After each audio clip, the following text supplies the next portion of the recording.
Many thanks for joining us again on the newsroom. The South African Air Force SAF says it has temporarily closed down its headquarters in Pretoria after 2 officials tested positive for coronavirus. The 2 individuals have since been quarantined, according to the South African National Department of Health Protocols and Regulations. It also asked all employees who came in contact with the positive persons to immediately isolate and get tested if they exhibit any symptom. As of Tuesday, South Africa had recorded more than 52,900 confirmed cases of COVID-19 and over 1,100 deaths. The country has so far conducted a little under 1 million COVID-19 tests so far. Paris Club, a group of some of the wealthiest countries' creditors, have announced waivers for Pakistan, Ethiopia, Chad, and the Republic of Congo. According to latest data from the club, Pakistan owes it $10.8 billion by late 2018, while Chad, Congo, Brazzaville, and Ethiopia have combined obligations of $1.31 billion. 31 countries, including 22 in sub-Saharan Africa, have applied for the suspension under the agreement by the group of 20 leading economies to help the world's poorest nation with the coronavirus pandemic. The initiative was meant to freeze around $11 billion in bilateral debt payments this year. Nigeria's COVID-19 toll now stands at 13,464 following the emergence of 663 new cases on Tuesday, according to the Nigeria's Center for Disease Control (NCDC). The new cases were confirmed in 25 states and the FCT. Of the new cases, Lagos had the highest number with 170, while 108 were from Ogun State, 69 from Bauchi, 49 from Ebonyi, and 33 in Edo. Also, the number of recoveries increased significantly to 4,206, while 4 deaths were recorded to move the fatality toll to 365. Resident doctors and other health workers at the Daltatu Araf Specialist Hospital Lafia have embarked on a 7-day warning strike to press for improved welfare. The health workers include the National Association of Nigerian Nurses and Midwives, Association of Resident Doctors, and Pharmaceutical Society of Nigeria. Chairman of the Nurses and Midwives Group, Alizi Maga, who spoke on behalf of the union, said the strike became necessary following the expiration of a 7-day ultimatum given to the state government. Maga said their demands include provision of adequate protective gears, implementation of COVID-19 hazard allowances, as well as an insurance scheme for their members fighting the pandemic. He added that the unions also want the implementation of their pending promotion of 13 years. We'll take a break here to bring you more stories. Stay with us.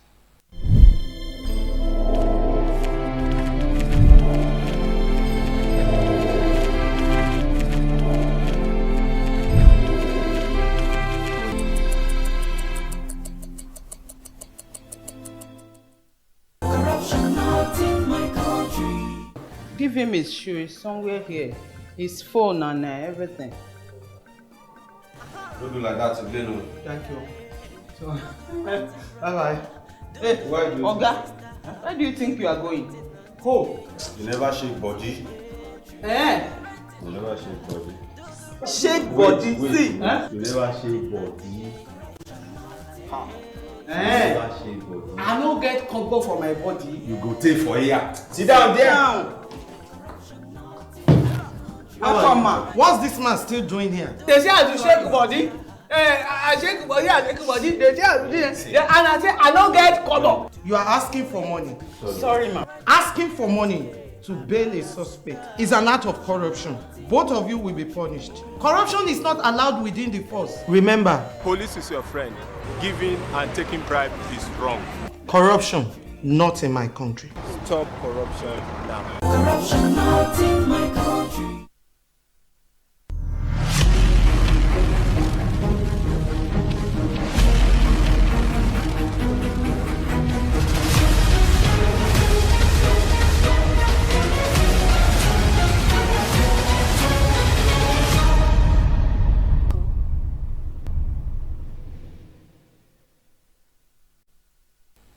Welcome back. The House of Representatives has passed the revised 2020 appropriation bill, raising the national budget from the proposed 10.5 trillion naira to 10.8 trillion naira.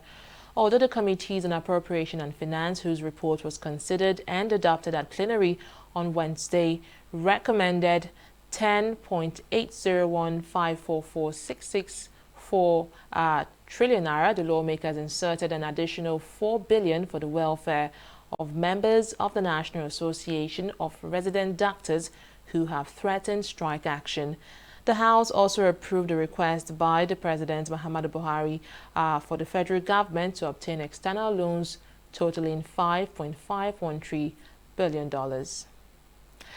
69 people have been killed in Zowo, a village in Gubio town of Borno State. The villagers were attacked on Tuesday night by a militia group believed to be Boko Haram insurgents who stormed the village in large numbers, shooting targets at sight. Dead bodies of men and women as well as children caught up in the gunfire while scampering for safety were seen literally littered on the village. The assailants had also set the village ablaze on their way out after the operation. Meanwhile, over 1,000 cows were said to have been rustled, while hundreds of other livestock were either shot or burnt alive as a result of the fire that engulfed the village. The Senate has confirmed Lamido Yuguda, a former director at the Central Bank of Nigeria, as the Director General of the Securities and Exchange Commission, SEC. The upper legislative chamber also confirmed Reginald Karusa, Ibrahim Boyi, and Obi Joseph as full-time commissioners of the SEC. They were confirmed after Ibikunle Amosun, chairman of the Committee on Capital Markets, presented his report. Before approving the nomination, Akpan Albert, senator representing Akwa Ibom Northeast, reminded his colleagues of a petition the Akwa Ibom caucus had filed against Yuguda. The Akwa Ibom senators had wanted Mary Uduk, acting SEC DG, to be confirmed instead. But despite the comments, the lawmakers went ahead to confirm Yuguda and the other nominees.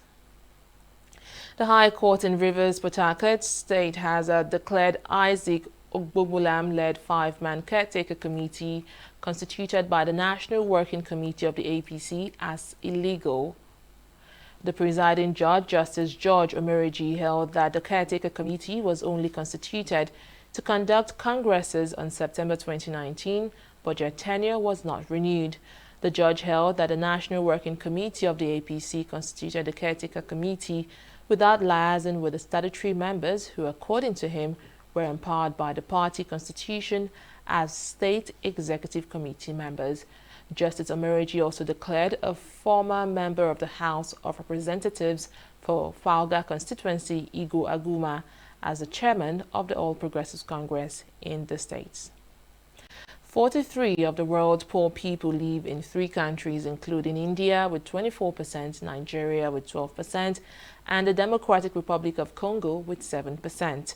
The World Bank said this on Tuesday, adding that 3 countries have the highest shares of the world's extremely poor, and they are not projected to grow faster than their population. This means that extreme poverty will remain at the elevated 2020 levels through to 2021. The bank is now warning that the number of people living in extreme poverty is expected to remain unchanged after a huge surge this year due to the COVID-19 pandemic. The bank also warned that the pandemic could drive between 70 and 100 million people into extreme poverty as the global economy faces its worst recession in 8 years. And to the world of business, the Nigerian Electricity Regulatory Commission, NERC, has expressed its intention to commence enforcement action against 7 electricity distribution companies over their failure to comply with the orders to cap estimated bills to customers. The Commission disclosed this in a tweet via its official Twitter handle. NERC's order places limits on estimated bills that the DISCOs can charge the unmetered consumers of residential and commercial areas. The Nigerian Electricity Regulatory Commission listed electricity distribution companies involved to include those in Enugu, Eko, Benin, Ikeja, Kano, Kaduna, and Port Harcourt. These distribution companies were given a time frame of 14 days with effect from June 4, 2020 to explain why the Regulatory Commission should not sanction them over their alleged failure to comply with the order. And after years of neglect, there are hopes that the National Stadium Surulere Lagos may be getting a facelift soon following the inauguration of a ministerial task force that would oversee the process. Speaking during the inauguration of the task force, Minister of Youth and Sports Development, Sunday Dari, said the committee will screen tenancy documents, conduct a detailed analysis of all revenue generated at the stadium, and take inventory of all shop and businesses within the stadium premises. This comes as the minister also announced that plans are ongoing to fully concession the Surulere Stadium in a private partnership arrangement. The newly inaugurated committee will be headed by the Permanent Secretary of the Ministry of Youth and Sports, Gabriel Ajuda, and is made up of 13 members drawn from the ministry and the organized private sector. The task force has 3 weeks to complete its assignment. And that's the latest from the newsroom at this time. Many thanks for joining us. Bye for now.